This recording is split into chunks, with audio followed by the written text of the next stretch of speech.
संगठन विद्वान पक्षरु कटक सहरर चर्चित युव समाजसेवी विनोद कुमार पंडा नेतृत्व में कटक देवान बजार स्थापित मद्रासा ठारे इफ्तार पार्टी अनुष्ठित होईछि।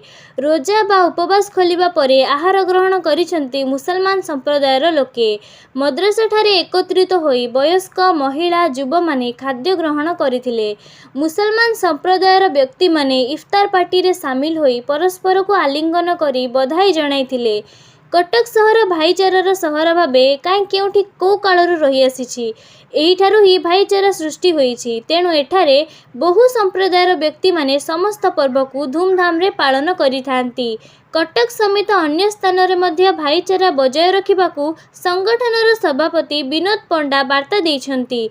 एही इफ्तार पार्टी रे संगठनर कर्मकर्तांक समेत सबु वर्गर लोके शामिल होइथिले। देवान बजार मोहल्ला कमिटीर सभापति अलमस यूसुफ, संपादक अब्दुल रियाज, उपसभापति शेख सिराजुल्ला, जुग्म संपादक शेख कलाम मोहम्मद, पूर्वतन सभापति अब्दुल मजीद खान एवं अंजुमान सभापति अब्दुल आहद, संपादक लाकुद्दीन और आईनजीवी लक्ष्मीधर पंगारी, शिक्षाविद सुब्रत दास, डॉक्टर देवेंद्र महापात्र, समाजसेवी धबल साहू, मोहम्मद अली, समाजसेवी केशव अगस्ती, आईनजीवी जगन्नाथ महांती प्रमुख उपस्थित रही कार्यक्रम को साफल्य करिथिले। एही कार्यक्रम को मोहम्मद जाबिर परिचालन करिथिले। विद्वान सामाजिक संगठन सभापति विभिन्नता भितर एकता होछि भारतर संस्कृति एवं परंपरा। ए संस्कृति और परंपरा को बजाय रखा ए जो विद्वान सामाजिक संगठन अछि आर गोटे नियारा प्रयास। पवित्र रमजान मासरे आमे मुसलमान भाई मान सहित इफ्तार पार्टी प्रति वर्ष करथाउ।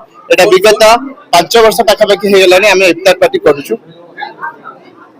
परस्पर एकता शांति एवं भाईचारा बजाय रखिया आमे माने मिसी मुस्लिम भाई मान सहित उपवास रखी एकत्र रोजा भांगी था।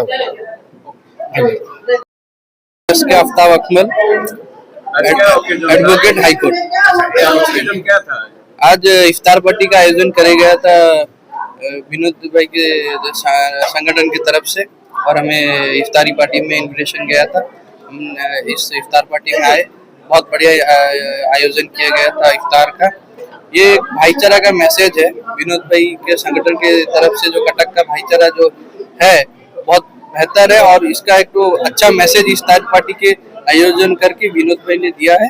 और कटक का जो भाईचारा है ऐसे कायम रहे, हम दुआ भी करेंगे और ऐसे ही भाईचारा कटक का अच्छे से रहे।